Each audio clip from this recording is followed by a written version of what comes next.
बोलो नमः शिवाय, बोलो नमः शिवाय,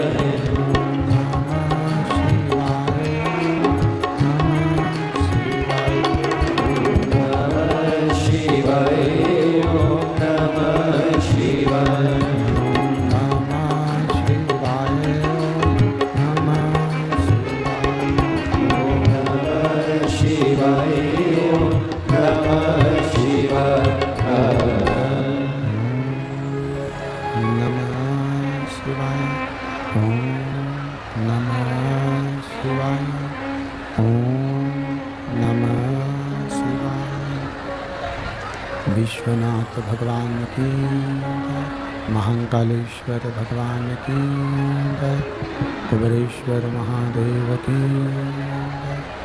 हर हर महादेव, हर हर महादेव, हर हर महादेव। काशी विश्वनाथ ओगरदानी वायलिन की आवाज़ कम कर, कैलाशी अविनाशी भगवान शिव, जिनकी पुनीत पावन शिव महापुराण की कथा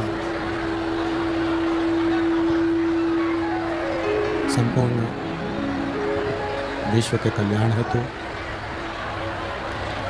बाबा देवादिदेव महादेव की कृपा से, करुणा से, उदारता से ये पावन शिव महापुराण की कथा श्रवण करने का सौभाग्य प्राप्त हुआ है।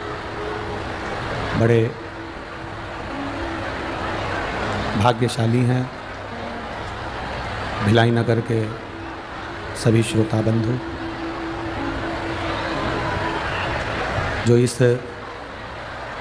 पुनीत पावन शिव महापुराण की कथा को श्रवण कर रहे हैं। कथा के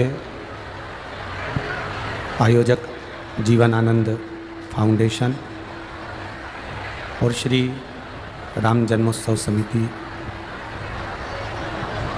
मुख्य यजमान के रूप में श्री प्रेम प्रकाश पांडे जी, पूर्व विधानसभा अध्यक्ष छत्तीसगढ़ शासन,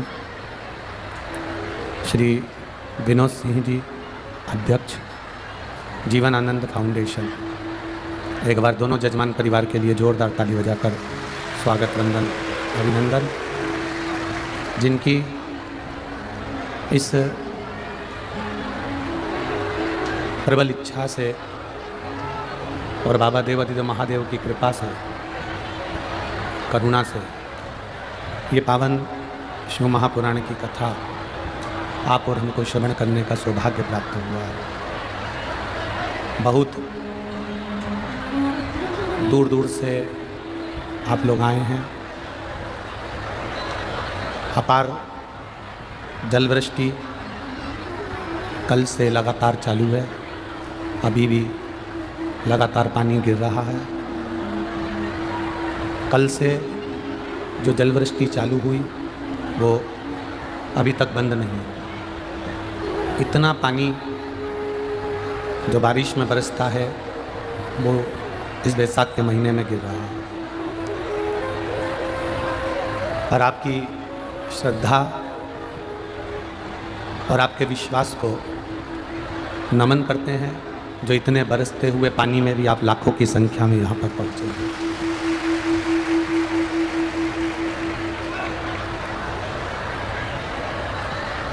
ये प्रभु कृपा और उसकी उदारता है। तेरी कृपा बिना न हिले एक भी लेते हैं श्वास, तेरी कृपा से तनु तनु। बखान क्या करूं मैं राखों के ढेर का, चपटी भभूत में खजाना कुबेर का। गंग द्वार मुक्ति द्वार ओमकार तू, भोले ओमकार तू। आयो शरण तिहारी शंभो तार तार तू। ये बिना शिव की कृपा के, बिना भगवान शंकर की दया के, बिना भगवान शिव की करुणा के आप एक कदम भी चलकर कहीं नहीं पहुंच सकते। जब आप माता के गर्भ में जब बच्चा रहता है, माता के गर्भ में जब संतान रहती है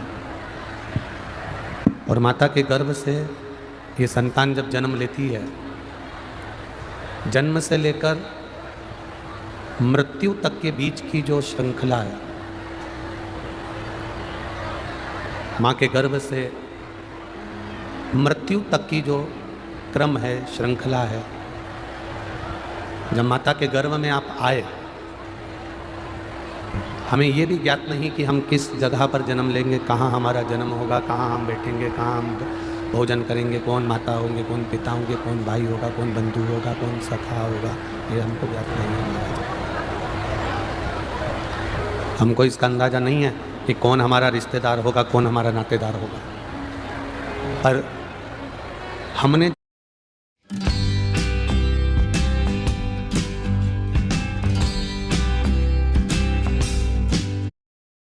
जो पूर्व में करा है, आवाज़ नहीं आ रही है कहीं पर भी, पंडालों में आवाज़ नहीं है, बाहर के पंडालों में,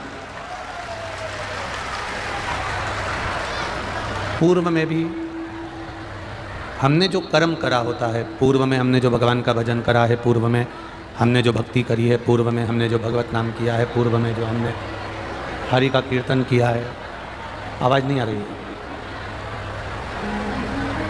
पूर्व में जो हमने भगवत भजन किया है, ये संबंध, नाते, रिश्ते, ये सब हमारे पूर्व के किए हुए भगवत भजन से हमको प्राप्त होते हैं। और एक बात अपने जीवन में उतार कर रखिएगा, यदि आपको भिलाई नगर में ये शिव महापुराण की कथा सुनने को मिल रही है तो ये भी कहीं पूर्व का लिखा होगा, इसलिए प्राप्त होगी। एक कदम भी हम उस प्रभु की इच्छा के बिना नहीं चलते। अगर उसने करुणा करी तो हम भगवत भजन की ओर अग्रणी हुए। बस इतना स्मरण जरूर है, इतना स्मरण तो जिंदगी में जरूर रहना चाहिए, इतना स्मरण अपनी जिंदगी में जरूर रहना चाहिए, इतना स्मरण अपनी ज़िंदगी में ज़रूर रखें कि जब हम कोई सोना चांदी खरीदने के लिए जाते हैं, हम जब सोना चांदी खरीदने के लिए पहुंचते हैं, हम जब कुछ अच्छा सामान खरीदने के लिए पहुंचते हैं, तो पंडाल की व्यवस्था, पंडालों के जो माइक हैं वो बढ़ाओ, पंडालों के माइक बढ़ाओ, पंडालों के। हम जो सोना चांदी खरीदने के लिए पहुंचते हैं या कोई विशेष चीज़ें खरीदने के लिए हम पहुंचते हैं, तो उसका जो परखैया होता है, उसका जो परखदार होता है, हम उसको साथ लेकर जाते हैं। और यदि हम उसको साथ लेकर नहीं भी गए तो उसका नाम हमने दुकान पर जाकर कह दिया कि साहब वो बनवारी लाल जी हमारे जो हैं पहचान वाले हैं, या वो हमारे परिचित में हैं, या वो हमारे ऐसे हैं, या हमारा उनसे ये संबंध है, हमारे उनसे ये रिश्तेदारी है, हमारा उनसे ये संबंध है, उनका केवल नाम ही बोल देते हैं, तो भी हमको कोई गलत सामान प्राप्त नहीं होता है। हमको अच्छा सामान ही मिलता है, गलत सामान प्राप्त नहीं होता है। हमको कोई गलत सामान प्राप्त नहीं होगा, केवल अगर नाम ही बोल दिया तो उतने में ही हमको अच्छा प्राप्त होगा, कुछ अच्छा मिल जाए। शिव कथा कहती है गुरु का काम भी बस यही है, एक सतगुरु, संत, साधु, सन्यासी, तपस्वी, साधक, उपासक या भगवान का भजन करने वाला, भगवान की भक्ति में डूबने वाला, भगवत नाम का कीर्तन करने वाला, भगवत नाम का स्मरण करने वाला, उसका कार्य केवल यही है कि वो साथ जाएगा ना जाएगा, साथ पहुँचेगा ना पहुँचेगा, पर शिव पुराण कहती है कि गुरु ने जो मंत्र दे दिया है, गुरु ने जो शब्द दे दिया है, गुरु ने जो वाणी दे दी है, अगर उस शब्द का, उस मंत्र का, उस वाणी का भी हम स्मरण करते रहे तो ये निश्चित है वो नारायण रूपी हीरा हमारे पास प्राप्त हो जाए।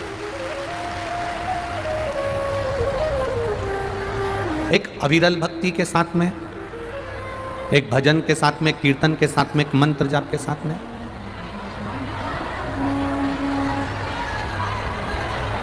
भगवत भजन के साथ में हम अपनी जिंदगी की जो शुरुआत करते हैं, हम अपने जीवन का एक जो आनंद प्राप्त करते हैं, वो कोई साधारण नहीं होता हमारे।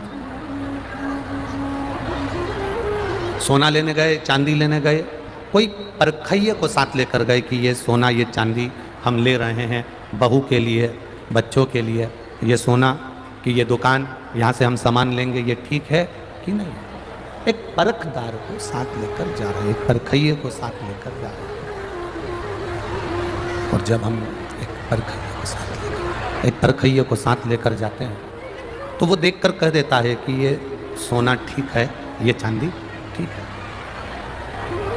जब मन ना लगे भगवान की भक्ति में, जब मन ना लगे भगवान के भजन में, जब मन ना लगे भगवत स्मरण में, तो शिव महापुराण की कथा कहती है किसी गुरु की वाणी को, किसी गुरु के शब्द को, किसी संत, साधु, सन्यासी, तपस्वी, साधक, उपासक की जो वाणी हो, उनका जो मंत्र हो, उनकी जो दीक्षा हो, या उनके द्वारा कोई मंत्र हमको मिला हो या वाणी मिली हो, उस वाणी के बल पर हम भगवान का भजन करना प्रारंभ करें, हम उस मंत्र का उच्चारण करना प्रारंभ करें, तो ये निश्चित है कि शिव तत्व की प्राप्ति हमको हो जाती है।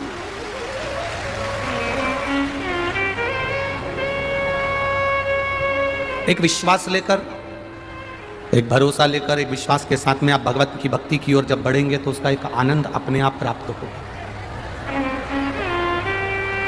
मेना, धन्या और कला, ये पितरों की 3 बेटियां, इन तीनों ने मृत्यु लोक में आने के बाद में, पृथ्वी पर आने के बाद में भगवान की, देवादिदेव महादेव के शिवलिंग का निर्माण करना और उसकी पूजन करना।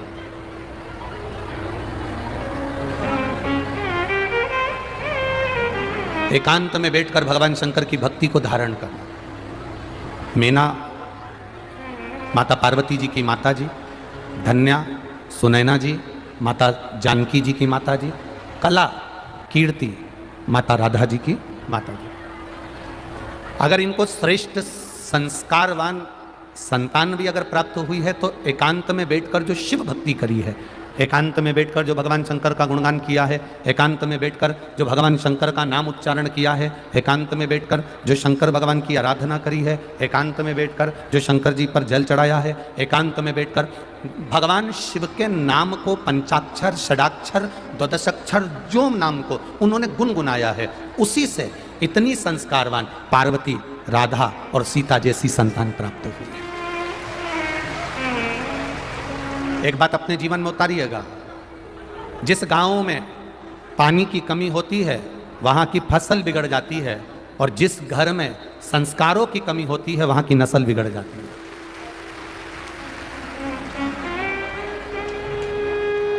बहुत हमारे घर में हम बच्चों को क्या ज्ञान दे रहे हैं, हमारे घर में हम बच्चों को क्या संस्कार दे रहे हैं। बहुत विचित्र समय चल रहा है। आज के ज़माने में घर के ज्ञान बच्चे कम लेते हैं और बाहर का ज्ञान बच्चे ज़्यादा लेते हैं। नाटक में, सीरियल में, दोस्तों से, फ्रेंड से, कॉलेज में, स्कूल में, या कोई ऐसे मित्र मिल गए, दोस्त मिल गए, संगत वाले मिल गए, कोई ऐसा मिल गया, उसका ज्ञान, आज के ज़माने की जो पीढ़ी है वो घर से ज्ञान कम ले रही है, बाहर से ज्ञान ज़्यादा ले रही है। घर में जो ज्ञान होता था वो आज के ज़माने की पीढ़ी लेना नहीं चाहती। घर का जो ज्ञान होता है वो आज के ज़माने की पीढ़ी नहीं लेना चाहती। एक माता पिता अपने बच्चे से कहें कि तुम थोड़ा भगवान शिव को नमन कर लिया करो, कभी एक लोटा जल लेकर शिव मंदिर चले जाया करो, तो बच्चा हंसता है। अगर माता पिता या घर का बुजुर्ग या घर का बड़ा कह दे कि तुम मंदिर जाओ, देवालय जाओ, भगवान को एक लोटा जल चढ़ाओ, तो घर के बेटा बहू हों, चाहे बेटियां हों, चाहे बच्चे हों, वो हंसते हैं। क्या होता है जल चढ़ाने से? क्या होगा भगवान शंकर की भक्ति करने से? अगर दूसरा कोई व्यक्ति दूसरे धर्म की ओर ले जाने की बात करेगा, अरे वहां चल हमारे साथ में, वहां पर बैठना थोड़ी देर, कुर्सी लगी हुई है, बढ़िया आराम से, ना फूल चढ़ाना पड़ता है, ना पत्ती चढ़ाना पड़ती है, ना बेलपत्र चढ़ाना पड़ता है, ना जल चढ़ाना पड़ता है, बस वहां तो जाके बैठ जाओ और भगवान मिल जाता है। ये हमारे घर के बच्चों को जो घर के लोग ज्ञान देते हैं वो उस ज्ञान को नहीं लेना चाहते, और कोई दूसरा व्यक्ति जो तुम्हारे बच्चों को गलत दिशा की ओर ले जाना चाहता है वो थोड़ा सा ज्ञान देता है और अपने घर के बच्चों को उस ओर मोड़ लेता है। उनको बचाना है हमें। एक पिता ने एक पत्र लिखा है, पर उस पत्र में पिता ने अपना नाम नहीं लिखा, और उस पत्र में पिता ने इस पत्र को टीवी पर बताने का भी मना करा, इसलिए मैं आस्था चैनल वालों से कहूंगा पत्र ना लिखो। एक पिता ने पत्र लिखा है, उस पिता ने पत्र में लिखा है, गुरुदेव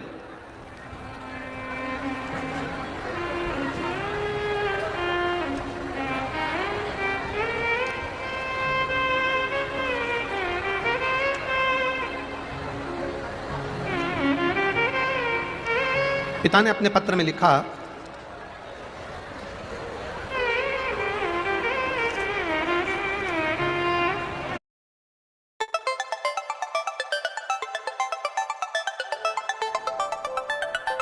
ఫ్లిప్కార్ట్లో వెల్వెట్ జంప్ సూట్ ఇవ్వలవు సూపర్ ప్రైస్లియా இதோட क्वालिटी एक पिता अपने पत्र में लिखता है कि गुरुजी देखिए पत्र को, मेरी बेटी 14 साल की, बस मात्र 14 वर्ष की मेरी बेटी है, और मेरी बेटी को उसकी किसी सहेली ने किसी अन्य जगह पर ले जाकर किसी दूसरे से मिलवाया, दूसरे ने तीसरे से मिलवाया, तीसरे ने चौथे से मिलवाया, और मेरी 14 वर्ष की बेटी अपना मार्ग भटक गई, और हमारा सनातन धर्म छोड़कर मेरी 14 वर्ष की बेटी प्रेम के जाल में फंसकर वो 14 वर्ष की बेटी दूसरे धर्म में प्रवेश कर गई। आप जरा विचार करिएगा, आप जरा अपनी चित्तवृत्ति में ये बात उतारिएगा। 14 वर्ष की बेटी को, इतनी छोटी सी कन्या को, इतनी छोटी सी बेटी को, उसको क्या ज्ञान दिया जा रहा है, उसको क्या समझाया जा रहा है? आज के बच्चे, घर में से 2 चीजें हमारे घर की चली गई। एक, घर के नवयुवक बच्चों को घर के बड़ों का ज्ञान नहीं भाता, ज्ञान अच्छा नहीं लगता, और घर के बच्चों को घर का भोजन अच्छा नहीं लगता। ये 2 चीजें हमारे घर से चली गई।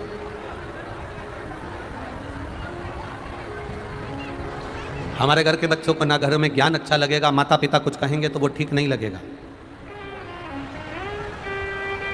घर के बुजुर्ग कुछ कहेंगे तो वो अच्छा नहीं लगेगा। एक घर के बच्चों को घर के बुजुर्गों का ज्ञान अच्छा नहीं लगता, एक घर के बच्चों को घर का भोजन अच्छा नहीं लगता। जिसको घर का ज्ञान और भोजन दोनों अच्छा लगना बंद हो जाए, समझ लेना कि उसकी विनाश की सीढ़ी प्रारंभ हो चुकी है। जिसका घर अनुशासन में रहता है, जिसका परिवार अनुशासन में रहता है, जिसका घर, जिसका परिवार अनुशासन में रहता है, उसके घर में कभी दुशासन पैदा नहीं होता है। अगर आपका घर अनुशासन में चल रहा है, आपका घर अनुशासित होकर चल रहा है, आपके घर में बड़ों का आदर हो रहा है, आपके घर में छोटों का सम्मान हो रहा है, आपके घर में स्त्रियों को मान सम्मान दिया जा रहा है, आपके घर में सबको, बुजुर्ग हों, बड़े हों, छोटे हों, आदरणीय हो, सबको अगर अनुशासन में लेकर चल रहे हो, जिसके घर में, जिसके परिवार में अनुशासन में जिसका घर परिवार चलता है, उसके घर में कभी दुशासन जन्म नहीं लेता। जिसका घर अनुशासन में चलना बंद हो जाता है, जिसका परिवार अनुशासित नहीं हो पाता है, उसके घर में दुशासन जन्म ले लेता है। और वो दुशासन जो अपने स्वयं की भाभी माता द्रौपदी के चीर को पकड़कर खींच रहा होता है। बड़ी विडंबना है, बड़ी विडंबना।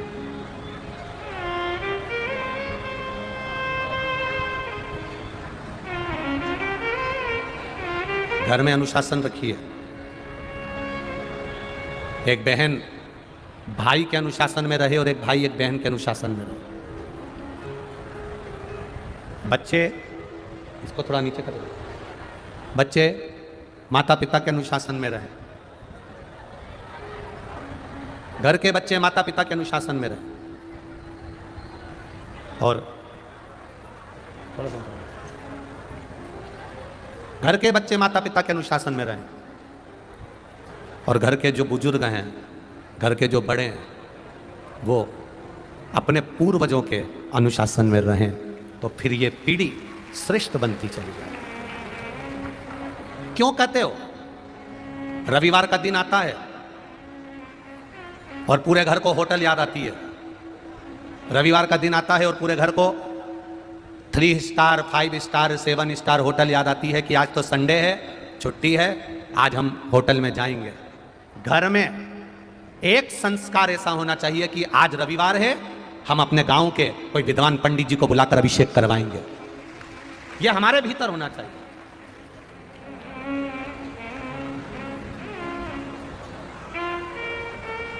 आज रविवार है, हम कुछ भगवान की अविरल भक्ति, पूरा परिवार मिलकर हम भोजन करने के लिए होटल में जा रहे हैं।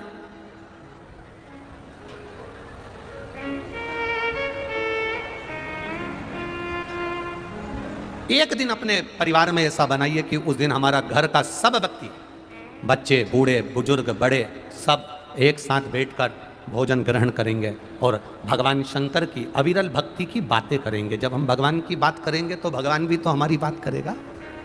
अविरल भक्ति की बात करें, हम भगवत भजन की बात करें, हम भगवती स्मरण की बात करें। अपनी मति क्यों बिगाड़ें?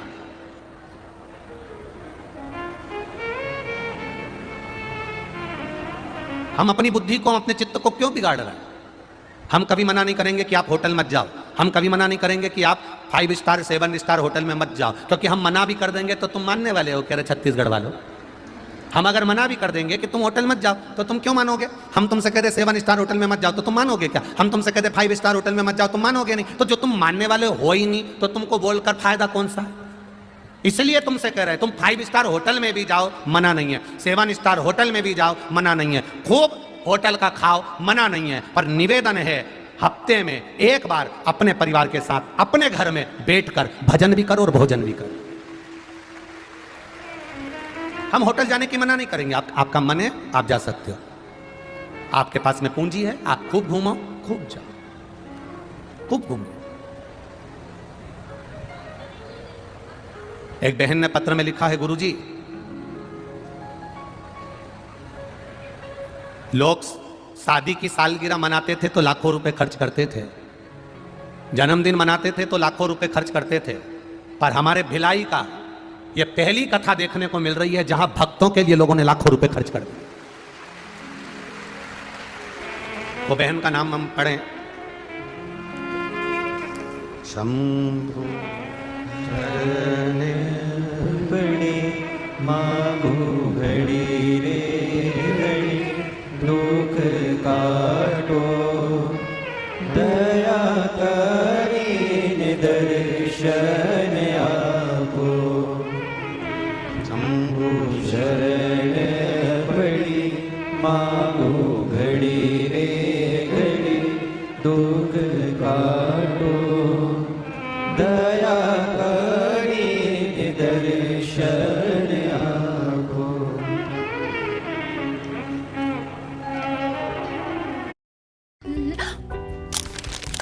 क्या आपको लगता है कि सिर्फ बड़े क्रिएटर्स ही पैसा कमाते हैं? क्या आप अपने वीडियोस मोनेटाइज करने में स्ट्रगल करते हैं? अगर हाँ, तो हिप्पी के क्रिएटर सिलेक्ट प्रोग्राम को एक्सप्लोर करो और अप्लाई करो। और फिर क्या, हिप्पी पे अपना ओरिजिनल वीडियो अपलोड करो और मोनेटाइज करो अपना हर वीडियो। ममता निषाद, पति शिव निषाद, ग्राम जेवरा, सिरसा, जिला दुर्ग, छत्तीसगढ़ से हैं। कहीं बैठी हो तो हाथ हिलाइएगा, कहीं अगर बैठी हो, आप ही हैं, दोनों हाथ हिला दो ऐसा एक बार। हाँ, एक बार ऐसे हिला दीजिए जी। गुरुजी, मैं ममता निषाद, पति शिव निषाद, ग्राम जेवरा, सिरसा, जिला दुर्ग, छत्तीसगढ़ से हूँ। गुरुजी, पूरे विश्व की ये पहली ऐसी कथा होगी जहाँ पर इस नगर के लोग जन्मदिन मनाते थे तो लाखों खर्च करते थे, शादी की सालगिरह मनाते थे तो लाखों खर्च करते थे, पर भिलाई वालों ने तो इतिहास रच दिया गुरुजी, जो भक्तों की सेवा में लाखों खर्च कर दिए। गुरुदेव, भिलाई के सेठों ने, भिलाई की संस्थाओं ने इतना खिलाया कि खाने वाले कम पड़ गए पर देने वाला कम नहीं पड़ा। एक बार जोरदार ताली बजाओ सारी भिलाई की संस्थाओं के लिए। बहुत बहुत साधुवाद, बहुत बहुत साधुवाद। एक एक कार्यकर्ता भिलाई नगर का हाथ जोड़ जोड़ कर, गुरुजी कभी तरबूजा, खरबूजा, पानी, शरबत, पोहा, बिस्कुट, चॉकलेट, ऐसी कौन चीज है जो यहां बांटी ना गई हो गुरुदेव। ये शिव पुराण एक अलौकिक पुराण है, अलौकिक। बहन, आपने लिखा है कि सोने वाले व्यक्ति को भी जगा जगा कर रात्रि को कोई सेठ आया और पन्नी बांट कर चले गया सुलाने के लिए। धन्य है आप, धन्य है। ये शिव भक्ति है, इसी को शंकर की अविरल भक्ति कहते हैं। बेटी, हर हर महान। शिव तत्व किसको कहेंगे, शंकर का गुणगान किसको कहेंगे। दिया मेरे मालिक ने, दिया मेरे सेठ ने, दिया मेरे सरकार ने, आपने अपने हाथों से खर्च किया, अपने हाथों से। बैसाख के महीने में आपने किसी को पानी पिलाया, अपने हाथों से आपने बिस्कुट खिलाया, अपने हाथों से आपने एक गिलास ठंडा पानी भी अगर अपने हाथों से दिया है, एक गिलास ठंडा पानी भी अगर अपने हाथों से दिया है, तो वो खाली नहीं जाएगा। बाबा ये झोली भरकर ही रखेगा, खाली नहीं है, वो मिला आपको। खाली न जाता कोई दर से तुम्हारे, खाली न जाता कोई दर से तुम्हारे, मैं भी खड़ी हूँ बाहें पसारे, अपने हृदय से लगा लो, गिरा जा रहा हो, उठा लो।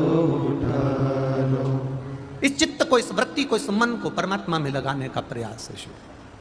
एक एक व्यक्ति के चित्त में शिव पुराण प्रवेश कर जाए। महाराज, एक सन्यासी और एक गृहस्थी, जम के बोलो कौन कौन। सन्यासी और गृहस्थी। अपन जितने यहां पर बैठे सब गृहस्थी वाले हैं, सब घर में रहने वाले। कहीं कहीं का सन्यासी भी बैठा होगा, ऐसा नहीं। इन दोनों को बड़ा सावधान रहना पड़ता है। सन्यासी की मति और गृहस्थी की श्रीमती दोनों ठीक होना चाहिए। सन्यासी की मति और एक घर में रहने वाले गृहस्थी की श्रीमती अगर ये ठीक है, सन्यासी की मति ठीक है, तो वो भगवान को स्वर्ग तक जा सकता है, भगवान के पास तक जा सकता है। और गृहस्थी की श्रीमती अगर ठीक है तो घर को बैकुंठ बना सकता है, घर को बैकुंठ बना। सन्यासी की मति ठीक हो और गृहस्थी की, बोल दो जम के, अच्छे से बोलो जरा, श्रीमती ठीक। और जितनी ये ठीक रहेगी, सन्यासी, संत, साधु, तपस्वी, साधक, उपासक, भगवान का भजन करने वाला, भगवत स्मरण करने वाला, भगवत नाम में डूबने वाला, भगवत कीर्तन करने वाला, भगवत नाम में चारों तरफ चित्त वृत्ति को रमाने वाला, परमात्मा के श्री चरणों में रमने वाला एक सन्यासी, एक संत, एक साधु, एक तपस्वी, एक साधक, एक उपासक, इसकी मति अगर ठीक है तो ये बैकुंठ की सीढ़ी चढ़ सकता है। और अगर एक गृहस्थी की श्रीमती पत्नी अगर भगवत भजन वाली है, परिवार को लेकर चलने वाली है, सबसे स्नेह रखने वाली है, और घर में मीठी वाणी रखने वाली है, संतोष रखने वाली है, धैर्य रखने वाली है, अपनी वाणी को श्रेष्ठता से प्रवेश कराने वाली है, तो वो घर को स्वर्ग बना देती है, वो घर को नरक नहीं बनाने देती। हमारा घर शासन में रहे, घर के बुजुर्ग पूर्वजों के शासन में रहें, अनुशासन में रहें। हमारे यहां दुशासन जन्म नहीं ले सकता। दुशासन जन्म जब लेता है जब अनुशासन हट जाता है। मैना, धन्या, कला तीनों भगवान की भक्ति में रमी रही क्योंकि इनके पूर्वजों के पुण्य प्रबल थे।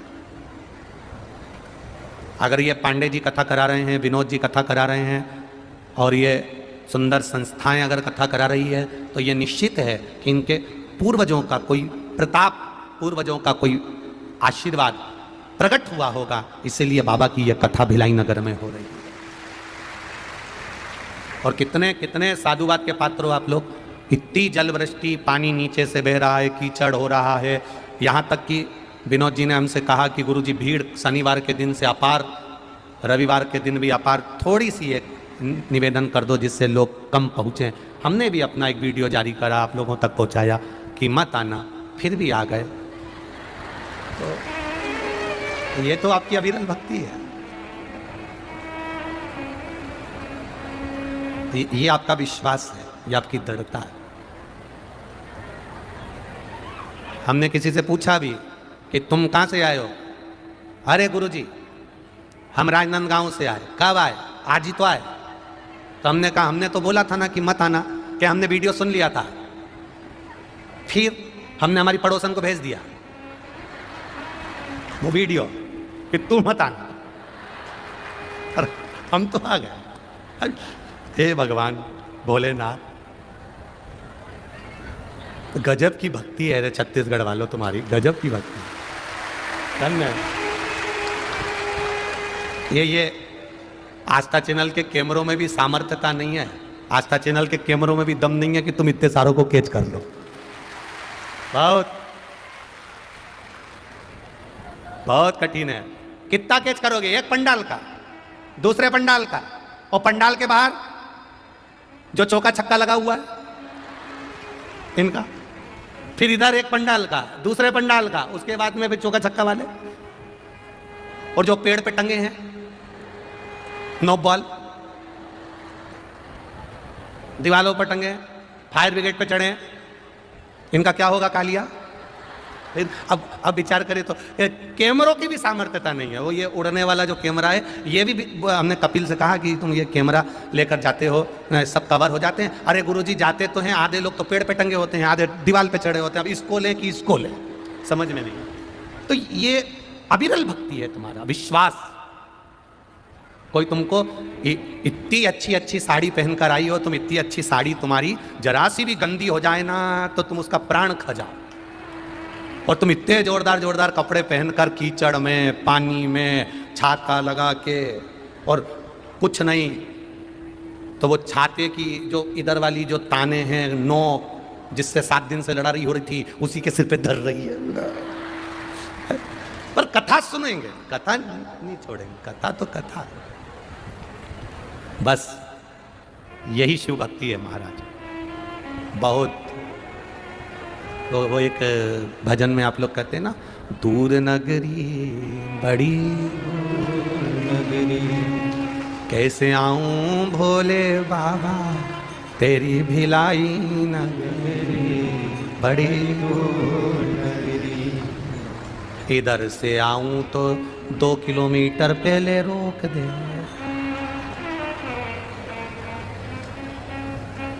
इधर से आऊं तो घुसने ही नहीं दे। अब तुम बताओ कैसे आओ? अब चित्त वृत्ति आपके भीतर भगवान की अविरल भक्ति विराजमान है, बोल बम का नारा है, बस वो सहारा बना हुआ है। तुम निवेदन अपनी मति को, सन्यासी अपनी मति को और गृहस्थी अपनी श्रीमती को ध्यान दे महाराज। अगर ये ठीक है तो हमारा घर ठीक है, हमारा भगवान का मिलन ठीक है।